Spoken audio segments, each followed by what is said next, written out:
Silakan duduk. Shalom Bapak Ibu. Shalom. Saya diberi tema sama Pak Gembala ya, dosa tersembunyi ya. Ngerti ya maksudnya dosa tersembunyi ya? Karena di luar sana Bapak Ibu banyak orang yang berdosa diumbar. Ya orang Surabaya ngomong diumbar-umbar, diperlihatkan.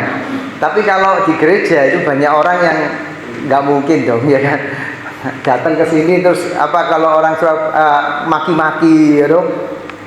Orang Surabaya ngomong misu-misu nggak mungkin loh ya, nggak mungkin. Apalagi hal-hal yang lebih lebih parah. Karena kita lihat ada seorang anak muda yang datang kepada saya. Dia ngomong ini seorang pemimpin di pemudanya ya. Dia ngomong dia dengan pacarnya sudah hamil. Saya bingung, ya kan? Karena saya tahu rekornya gitu loh. Sebelum diberkati dalam pernikahan ternyata sudah hamil duluan. Jadi selama dia melayani, baik itu menyampaikan firman Tuhan di youth, ya kan, di komsel, dia sedang menyembunyikan dosa. Hari ini Bapak Ibu, entah saya atau Bapak Ibu yang sedang menyembunyikan dosa, tidak usah angkat tangan, ya, tidak usah angkat tangan. Tapi biarlah nanti ketika kita membahas firman Tuhan, kalau memang itu untuk saya dan untuk Bapak Ibu, ayo mari kita sama-sama bertobat ya. Amen. Pembacaan firman Tuhan itu kita dari 2 Samuel 11 sampai pasal 12. Karena panjang Bapak Ibu, nanti kalau sudah di rumah sudah punya komitmen untuk membaca firman Tuhan, tambahin 2 pasal lagi ya Bapak Ibu ya.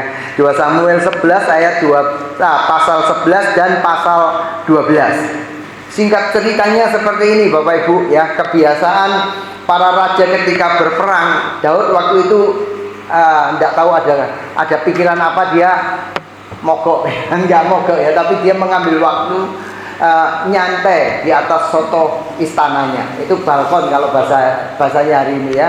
Sambil nyantai di soto istananya, di balkonnya ya, karena cuman kerajaan atau rumah raja aja yang tinggi waktu itu ya, jadi mereka bisa ngelongok ke bawahnya lihat apapun. Dan di situ ada seorang istrinya orang sedang mandi, namanya Bathsheba. Bapak Ibu tahu semua ceritanya ya.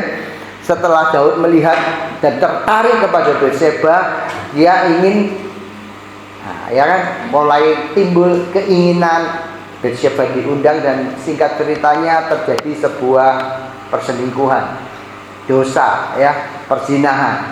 Sampai pada akhirnya didapati kabar oleh Daud bahwa Bathsheba mengandung. Ya, sampai sini Bapak Ibu tahu ya cerita ini ya. Ketika Bathsheba mengandung, pasti membuat yang namanya Daud ini gelisah, takut dan campur aduk ya kan. Karena dia seorang raja. Ya, orang melihat dia ini raja yang takut dan cinta Tuhan, tapi kelakuannya seperti itu. Jadi karena kekalutan, karena kebingungannya, dia mengambil sebuah keputusan untuk memanggil suami dari Bathsheba. Uria dipanggil dari medan perang, ya kan, diajak makan, diminumin anggur supaya dia pulang dan tidur dengan istrinya.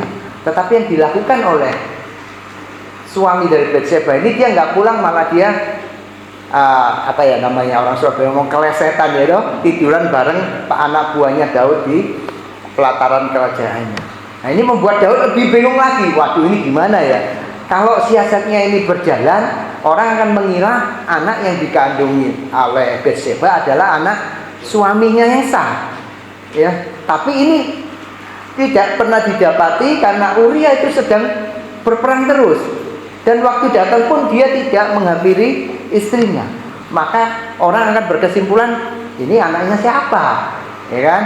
Nah, akhirnya dengan siasat yang lebih kejam, Daud mengatur segala sesuatunya supaya Uria ini, ya kan, berada di barisan depan di tempat peperangan, dan kebanyakan pasukan akhirnya mundur dan pasti tewas dong. Yang terjadi seperti itu Bapak Ibu ya. Ini dosa yang dibalut sedemikian rapi sampai orang akhirnya tidak menyangka bahwa Daud yang dikenal sebagai orang yang takut dan cinta Tuhan, ya kan, Orang yang dimana Tuhan itu punya hati dengan Daud. Ternyata Daud melakukan sebuah dosa yang sangat kejam bener ya, yang dilakukan. Bapak Ibu, mungkin perbuatan Daud ini apa ya, terdengar biasa ya Bapak Ibu yang masih mulai dari sekolah minggu sampai hari ini. Ya Bapak Ibu, dengar kisahnya Daud. Karena terlalu sering dengar akhirnya jadi biasa. Ya, banyak hal di luar sana yang sekarang dianggap oleh orang itu sebuah kebenaran. Itu sebenarnya bukan sebuah kebenaran. Karena sudah terlalu lama dilakukan oleh orang dan terlalu banyak orang yang melakukannya, akhirnya dianggap biasa dan tidak berdosa. Hati-hati loh Bapak Ibu ya. Kalau kita menghidupi sebuah kondisi, sebuah kebiasaan ya, yang mana sebenarnya kita tahu ini bertentangan dengan firman Tuhan, dan kita hidupi dalam jangka waktu yang lama, mematikan hati nurani atau Roh Kudus kita sendiri, kita akhirnya menganggap biasa kok, yang penting orang lain enggak tahu, aman ya Bapak Ibu ya. Nah, coba ya, hari ini kita sama-sama belajar. Kalau memang itu Bapak Ibu atau saya sendiri, ayo kita sama-sama bertobat ya. Saya punya sebuah kalimat dulu sebelum saya mulai. Dosa yang disembunyikan akan melahirkan dosa yang lain. Benar ya Bapak Ibu ya. Ketika Bapak Ibu sebagaimana pinternya nutupin dosa, untuk menutupin dosa itu Bapak Ibu perlu dosa lain. Ya. Untuk menutupi sebuah kesalahan, kalau Bapak Ibu tidak datang kepada Tuhan dan mengaku, Bapak Ibu akan membuat kesalahan lain supaya kesalahan pertama itu tidak diketahui orang. Ya. Kita baca ya di 2 Samuel 11 ayat yang kedua dan yang ketiga. Ya. Poin yang pertama itu awalnya adalah sebuah keinginan. Ya Bapak Ibu. Ayat yang kedua saya bacakan. Sekali peristiwa pada waktu petang, ketika Daud bangun dari tempat pembaringannya lalu berjalan-jalan di atas soto istana, tampak kepadanya dari atas soto itu seorang perempuan yang sedang mandi. Perempuan itu sangat elok rupanya, ya. Lalu Daud menyuruh orang bertanya tentang perempuan itu, dan orang berkata itu adalah Batsheba binti Eliam, istri Uria orang Het. Ya, perempuan itu sangat elok. Ya. Sesuatu yang menarik kita, sehingga timbul keinginan dalam hidup kita, itu pasti akhirnya apa? Sesuatu yang lebih menarik, kita pandang lebih menarik. Bapak-bapak ya, kalau lihat istri sudah mulai jadi beda dong ya. 20 tahun yang lalu menikah, 15 tahun yang lalu yang menikah ya. Istri Bapak Ibu dengan hari ini biasanya ya doanya apa, Tuhan tolong, tapi itu gemuk. Ya kan? Nah, itu kan beda. Terus Bapak Ibu lihat perempuan lain, ya kan, yang lebih elok, badannya lebih menarik, akhirnya membuat keinginan kita ya dilanjutin sendiri nanti Bapak Ibu. Ya, saya baca satu ayat lagi. Yakobus 1:14 sampai 15. Tetapi tiap-tiap orang dicobai oleh keinginannya sendiri, karena ia diseret dan dipikat olehnya. Dan apabila keinginan itu telah dibuai, ia melahirkan dosa. Dan apabila dosa itu sudah matang, ia melahirkan maut. Pertama adalah keinginan Bapak Ibu. Ya, saya banyak cerita ya Bapak Ibu ya. Ada seorang yang bernama Bernie Madoff. Ya, Bernie Madoff ini saya sangat akrab. Karena tahun-tahun sebelum dia kedoknya terbongkar, saya ikut trading loh. Saya pernah trading ya. Saya pernah trading, tahu trading ya.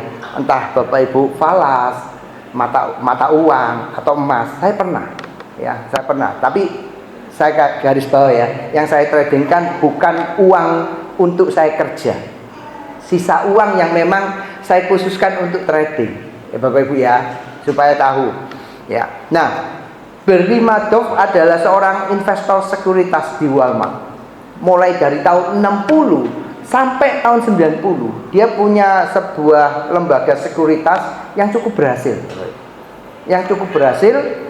Nah, sampai akhirnya dia ditunjuk sebagai kepala dari Nasdaq. Di Amerika selain ada Wall Street, ada Nasdaq. Dia jadi kepala Nasdaq bertahun-tahun. Jadi sudah dipastikan dia cukup kaya, Bapak Ibu. Ya, cukup kaya, bukan cukup kaya, sangat kaya. Ya. Tapi karena keinginannya untuk menjadi lebih kaya, ya, dia membuat cara gimana supaya kekayaannya bertambah banyak. Dia pakai investasi dengan skema Ponzi. Bapak Ibu tahu ya Ponzi ya. Jadi saya nawarin Pak Teguh, investasi ke saya 1 juta aja. Ya, nanti tiap bulannya Pak Teguh tak kasih 200.000. 1 jutanya enggak hilang. Ngerti ya Bapak Ibu ya? Lah, 200.000 saya dari mana? Saya tarik Pak Obed sama ya. Uang 1 juta dari Pak Obed saya kasih ke 200.000-nya saya ambil, saya kasih ke Pak Teguh. Untuk ngasih ke Pak Obed saya cari orang ketiga, keempat, demikian seterusnya. Ini yang dilakukan oleh siapa tadi? Bernie Madoff. Sampai akhirnya tahun 2008 ya, semua terbongkar. Ini menghebohkan loh di Amerika. Kalau Bapak Ibu nanti baca ya, ini sangat menghebohkan karena jumlah kekayaan dari perusahaan Madoff itu bisa menggerakkan Wall Street, mau naik mau turun itu bisa. Dan tahun 2008 dia tertangkap ya, karena waktu itu kalau Bapak Ibu ingat 2008 itu terjadi krisis yang cukup besar di Amerika. Ya, krisis keuangan untuk pembiayaan perumahan itu hancur lebur. Dan pada waktu itu orang-orang kaya yang menaruh uang di Bernie Madoff hampir bersamaan narik duitnya. Kan enggak ada udah.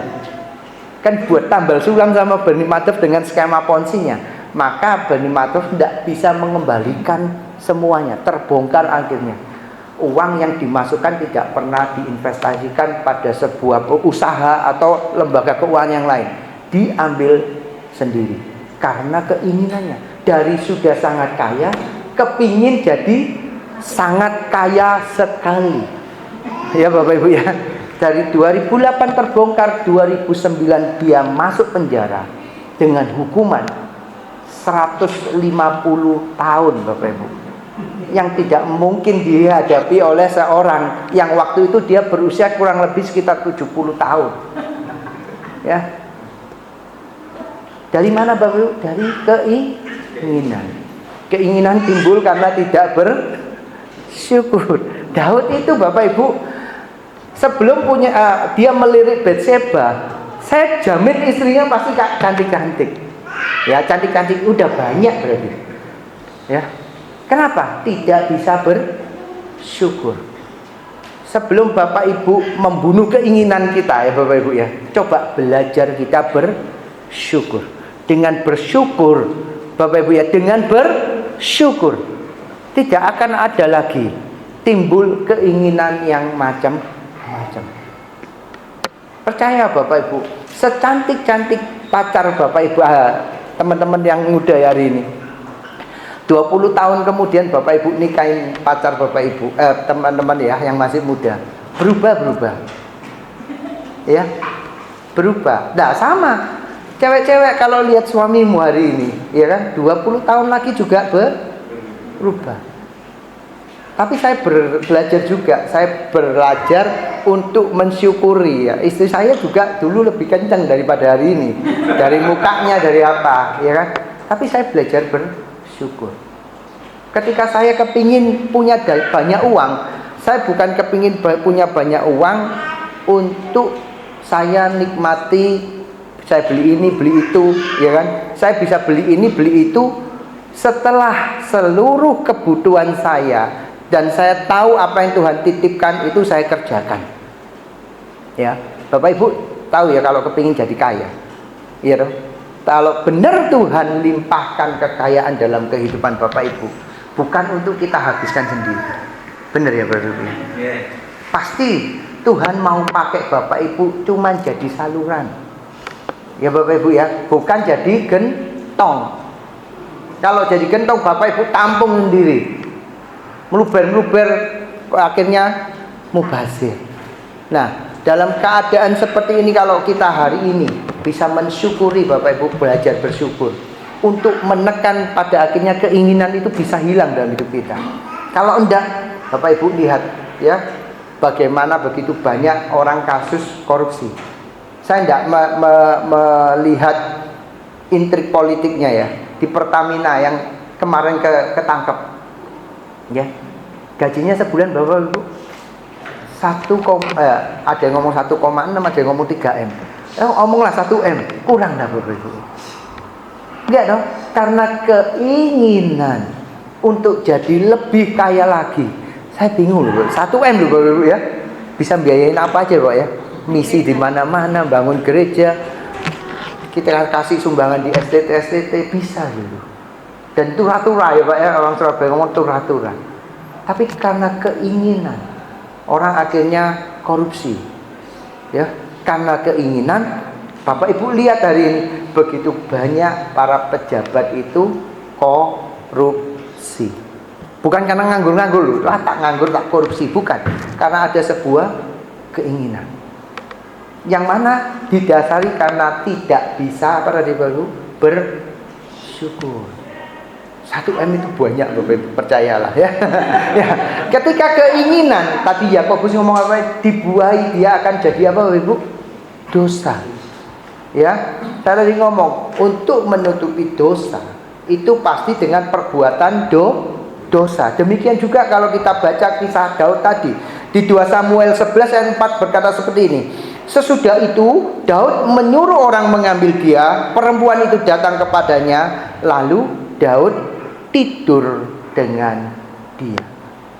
Cuman karena keinginan, lihat matanya tidak bisa diatur Bapak Ibu ya, matanya nggak bisa bersyukur, lihat timbul keinginan, akhirnya dipanggil dan terjadilah dosa pertama. Apa Bapak Ibu? Dia tidur dengan istri orang.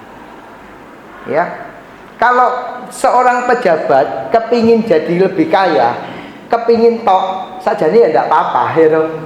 Tapi ketika sudah mulai merancangkan sesuatu, ya kan? Kalau Bapak Ibu kerohaniannya tidak cukup, jangan kepingin macam-macam. Karena banyak orang yang merasa rohaninya cukup pun, ya kan? Karena tidak bisa mengendalikan keinginan. Bapak Ibu bisa lihat di sini tidak ada ya Bapak Ibu ya. Tadi pemimpin pemuda ya ambilin pacarnya, ya. Nanti ada gembala sidang, ambil uang, hamilin istri orang, itu banyak terjadi. Kita tidak usah menutupin fakta. Tapi dari kejatuhan mereka kita belajar. Kalau orang yang rohaninya kita pandang lebih rohani aja bisa jatuh. Ya Bapak Ibu, kita yang mungkin kerohanian masih di bawah mereka, kita harus lebih kuat berjaga-jaga atas hidup kita. Ya, kalau enggak, dari keinginan Bapak Ibu akan merancangkan sesuatu. Ya kan? Ketika seorang pejabat dia cuma kepingin kaya, kepingin tok, ya wis lah. Banyak orang yang punya keinginan aneh-aneh. Siapa yang kepingin kaya? Hah? Siapa yang kepingin kaya?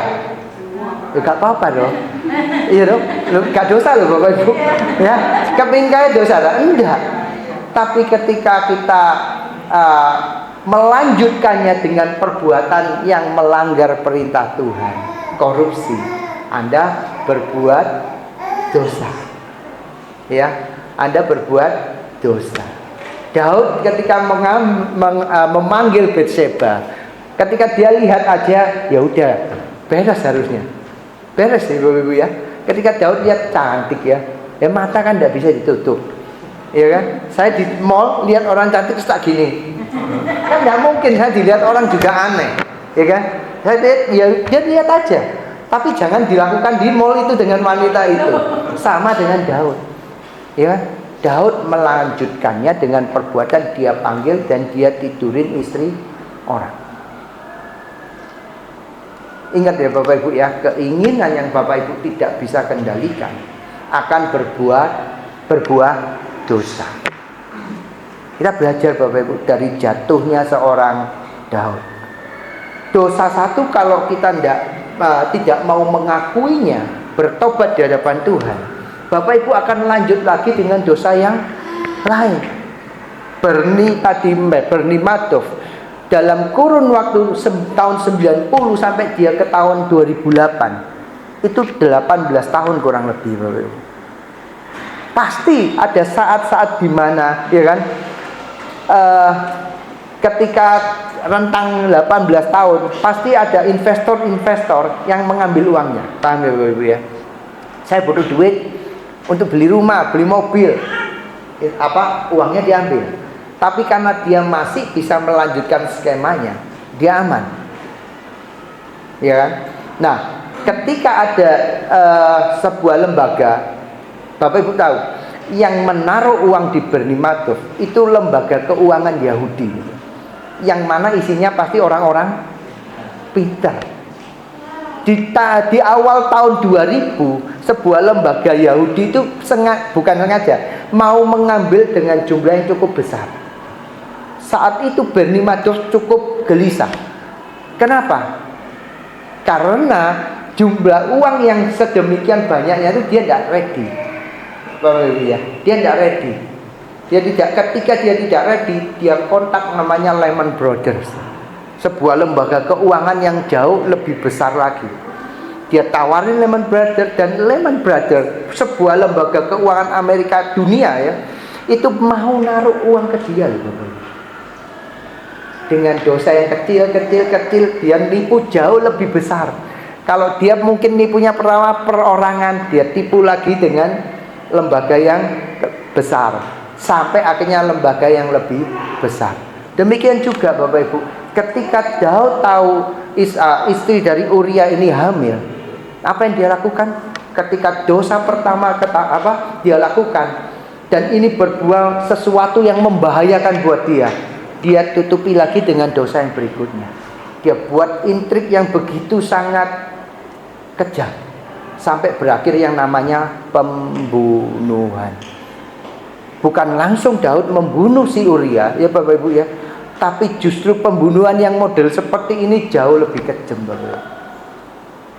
Ya, Bapak Ibu coba, ya, dosa kan tidak harus Bapak Ibu ya, kita bunuh orang dengan pisau atau dengan pistol atau dengan apa. Mungkin Bapak Ibu bisa melukai orang sampai membunuh dia dengan perkataan Bapak Ibu, dengan perlakuan Bapak Ibu. Hanya karena perlakuan Bapak Ibu sampai membunuh orang, karena Bapak Ibu sedang menutupi sebuah dosa yang selama ini Bapak Ibu mungkin sembunyikan. Saya kemarin nganter istri saya, kemarin Bapak Ibu, reunian kecil-kecilan dengan teman SMA-nya, ya, reunian kecil-kecilan dengan teman SMA-nya. Salah satu temennya ini, istri saya ini kenal cukup dekat Bapak Ibu, sehingga istri saya juga mengenal adiknya, ya. Adiknya ini menikah dalam kondisi yang pas-pasan dengan suaminya. Sampai sekitar pernikahan hampir 10 tahun, suaminya jadi orang yang cukup berhasil. Sampai teman istri saya pun bekerja kepada adik iparnya berarti ya, karena usahanya cukup berhasil. Nah, ketika usahanya cukup berhasil, si suami yang dulunya sama-sama susah, ya Bapak Ibu ya, lupa diri, menekan istrinya karena istrinya tidak kerja. Dibodoh-bodoh, kamu itu bodoh, nggak bisa apa-apa. Ada suami-suami yang seperti itu di sini. Nggak usah angkat tangan, nggak usah ngaku, bertobat aja. Dibodoh-bodohin Bapak Ibu, sampai pada akhirnya kemarin ngomong, adikku loh sampai kepingin bunuh diri. Ya, suaminya tidak membunuh dia dengan ancaman pisau, Bapak Ibu, dengan ancaman sesuatu yang membahayakan, enggak. Suaminya membunuh pelan-pelan istrinya dengan perlakuan, yang mana perlakuan ini dia lakukan karena, maaf Bapak Ibu, suaminya punya simpanan. Ini adalah orang Surabaya ngomong konangan yang ketiga kalinya Bapak Ibu, dalam kurun waktu 10 tahun pernikahan. Jadi perkataan yang tajam, kata-kata yang membunuh, itu dia lakukan untuk menutupi dosa-dosanya. Bapak Ibu, hati-hati ya. Termasuk saya juga loh ya. ya, karena semua firman yang saya katakan itu juga tertuju kepada saya. Hati-hati Bapak Ibu. Kalau kadang orang itu bermulut pedas, mulutnya jahat, mungkin memang dari karakter. Ada yang karakternya memang seperti itu, ya.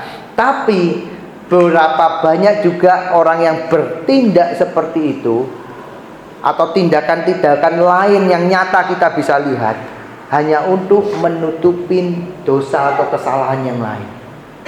Kalau kita yang sedang melakukan hal itu, ayo bertobat.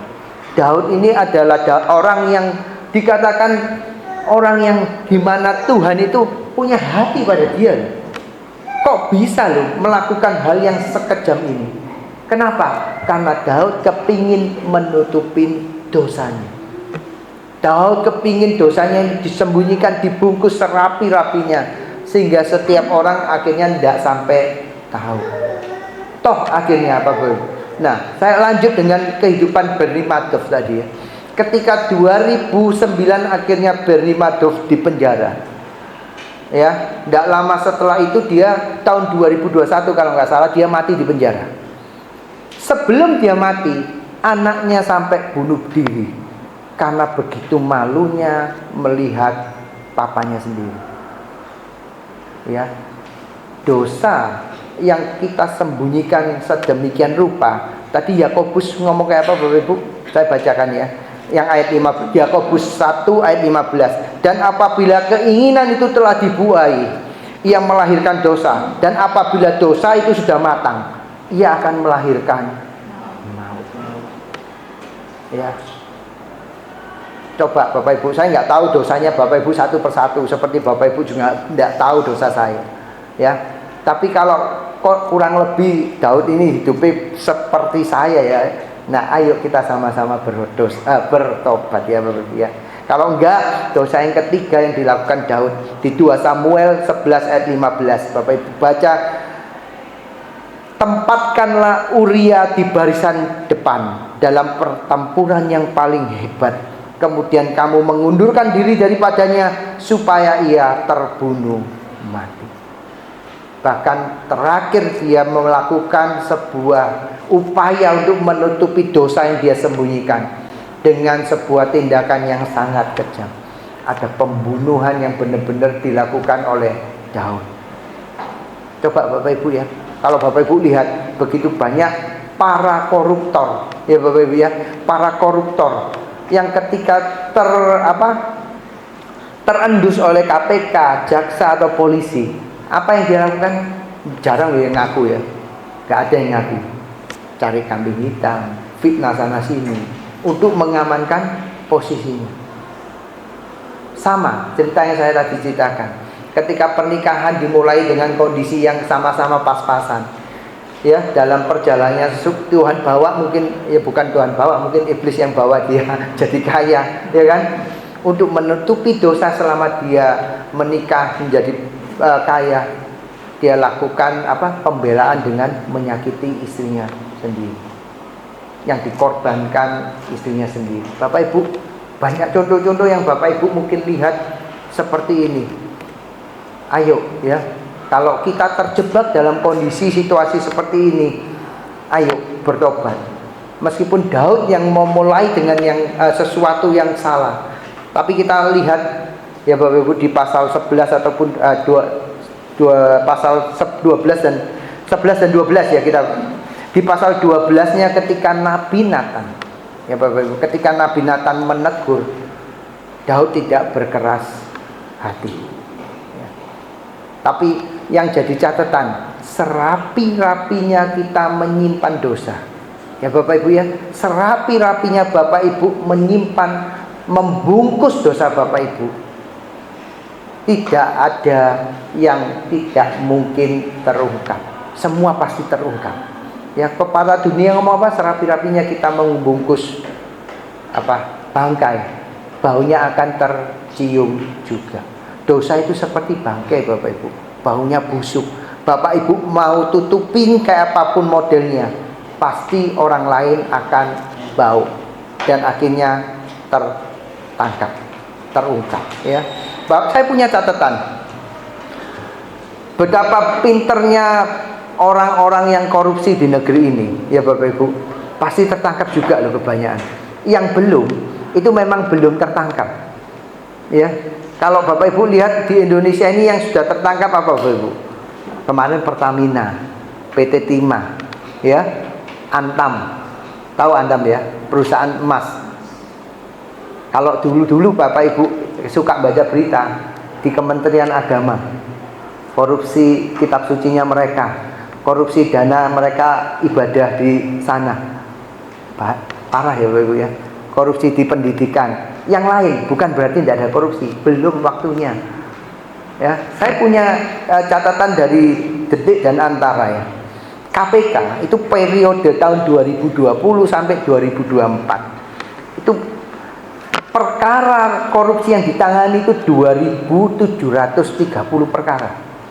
Ya, dan yang ditetapkan sebagai tersangka dan masuk penjara itu 691 orang. Nah, kepolisian di 2024 saja itu menangani 1.280 kasus, dan yang masuk penjara itu 830 korupsi ya Bapak ya. Kejaksaan itu menangani 2.306 di 2024 saja. Bayangin loh Bapak Ibu ya. Indonesia ini paling enak harusnya korupsi, tapi tetap aja ketangkep loh. Tetap aja tertangkap. Sepandai-pandainya Bapak Ibu hari ini menyembunyikan dosa Bapak Ibu. Ayo ya, nanti kita belajar bagaimana Daud akhirnya, ya kan, akhirnya mau bertobat. Bapak Ibu tidak perlu toh didatengin Nabi Nathan baru bertobat. ya, tidak perlu Tuhan tegur hari ini, biar firman Tuhan yang hari ini kita dengar itu jadi teguran Bapak Ibu. Kalau kita semua hari ini sedang menyembunyikan dosa tersembunyi, saya tidak kenal Bapak Ibu satu persatu. Ayo kita sama-sama bertobat. Ya, nah, kalau Bapak Ibu di Samuel 12 ayat 14, walaupun demikian karena engkau dengan perbuatan ini telah sangat menista Tuhan. 12 ayat 13. Yang kita perlukan ketika kita hari ini menyembunyikan banyak dosa yang kita simpan rapi di hadapan Tuhan, kita belajar dari Daud. Lalu berkatalah Daud kepada Nathan, aku sudah berdosa kepada Tuhan. Dan Nathan berkata kepada Daud, Tuhan telah menjauhkan dosamu itu, engkau tidak akan mati. Kita garis bawahi, aku sudah berdosa kepada Tuhan. Yang Bapak Ibu sakiti ketika Bapak Ibu menyakiti pasangan Bapak Ibu, merugikan orang lain, itu sebenarnya bukan pasangan Bapak Ibu, bukan orang lain, ya kan? Daud tidak ngomong aku sudah berdosa kepada Uria, kepada saudaranya Betseba atau kepada Betseba, enggak. Bapak Ibu, yang Bapak Ibu sedang sakiti ketika Bapak Ibu menyimpan rapi dosa Bapak Ibu selama ini, Tuhan. Ya, Tuhan yang sedang Bapak Ibu sakiti.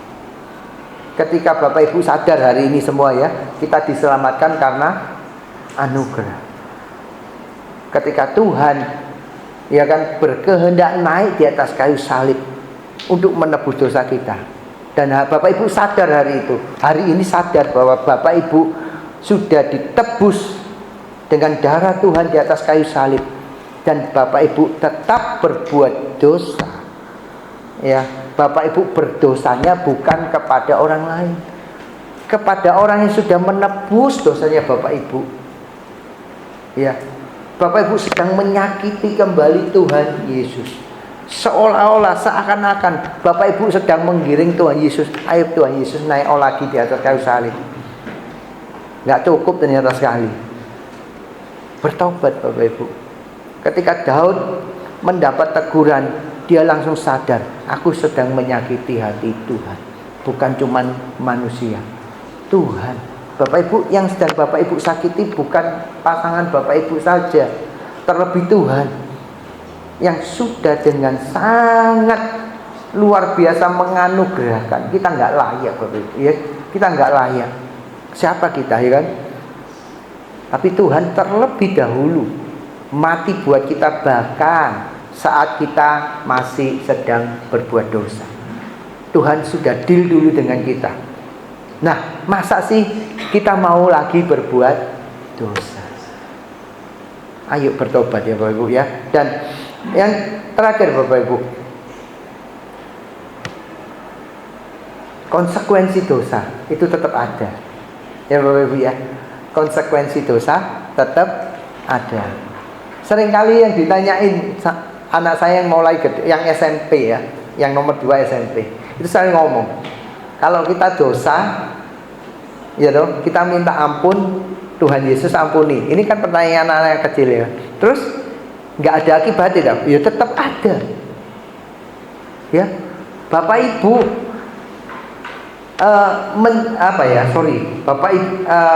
ketika seorang pemuda memperkosa anak orang lain, ya, terus Bapak Ibu konangan, ketahuan, dibawa ke pengadilan, ya, orang tua dari perempuan itu datang karena pemuda ini sadar bahwa dia salah, dia minta maaf kepada orang tua korban. Orang tua korban kan pasti, kalau orang tua korbannya Kristen, baik hati, dia pasti memaafkan. Masalahnya pengadilan belum tentu, tetap jalan. Orang tua korban pasti memaafkan, tapi orang tua korban kalau ngomong gini gimana? Ya biar tetap pengadilan yang melanjutkan, tapi kamu tetap aku maafkan. Ganjarannya di dunia pun ada Bapak Ibu. Daud pun mendapatkan ganjarannya. Anak dari hasil perselingkuhan itu mati. Jadi jangan lagi kita ini main-main dengan dosa. Kita anggap Tuhan kan maha pengampun, Tuhan kan maha pengasih. Kalau aku berbuat dosa, Tuhan tetap mengasihi aku kok. Amin. Ya kan? Tapi Bapak Ibu tahu bahwa segala sesuatu yang kita lakukan pasti ada konsekuensinya. Bahkan dosa pun ada konsekuensinya. Masa sih ketika kita menjadi orang percaya kita sudah ditebus Tuhan, ketika kita melakukan sesuatu yang menyakiti hati Tuhan, coba ada damai sejahtera enggak dalam hidup kita? Gak enak semua loh Bapak Ibu. Ya, ketika saya melakukan saya kan bisnis Bapak Ibu, saya melakukan sesuatu yang mana kadang nyerempet dengan apa yang Tuhan nggak mau, saya lakukan, saya tabrak umpamanya, nggak enak loh Bapak Ibu. Mungkin konsekuensinya bukan sebuah hukuman, tapi Bapak Ibu, damai sejahteranya Tuhan itu mahal loh. Ketika kamu kehilangan damai sejahtera, itu sebuah konsekuensi yang nggak enak loh. Ya, karena satu kali Bapak Ibu, saya punya seorang sales, ya, cewek Bapak Ibu. Dia ambil uang dari perusahaan saya tanpa sepengetahuan. Ada beberapa deal dengan klien, yang mana klien ini membayar uang kontan. Totalnya cukup besar, ya. Nah, ketika ini kejadian pertama dalam usaha saya ngomong sama teman saya ngomong, tak kenalin danrunya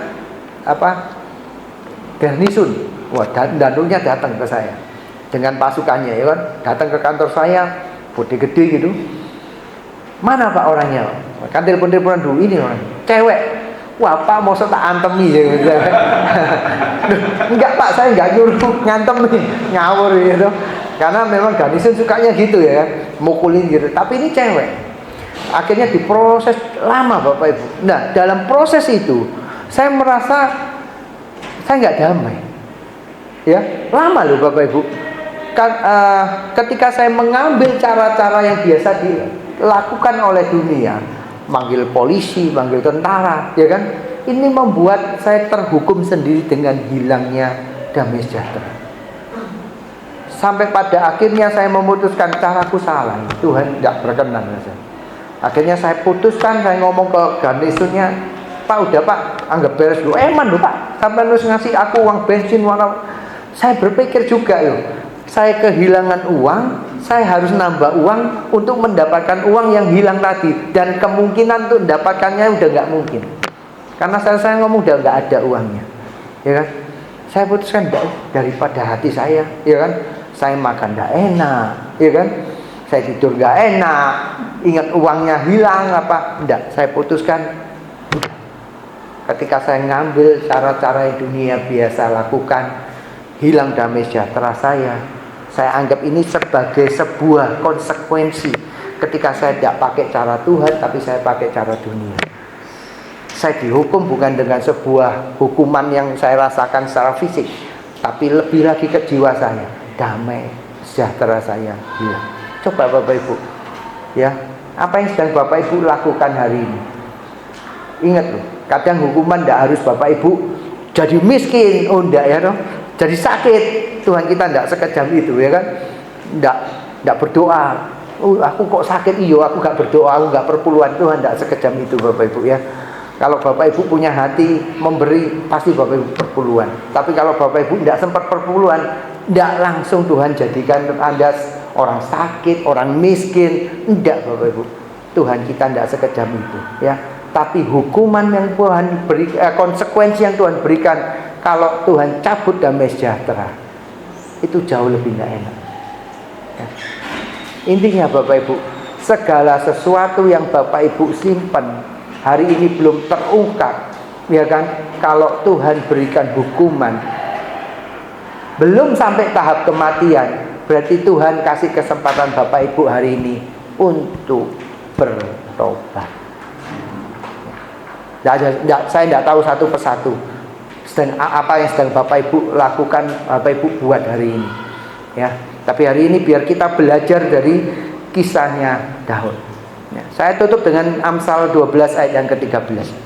Amsal 28 ayat yang ke-13. Siapa menyembunyikan pelanggarannya tidak akan beruntung ya Bapak Ibu, tetapi siapa mengakuinya dan meninggalkannya akan disayangi.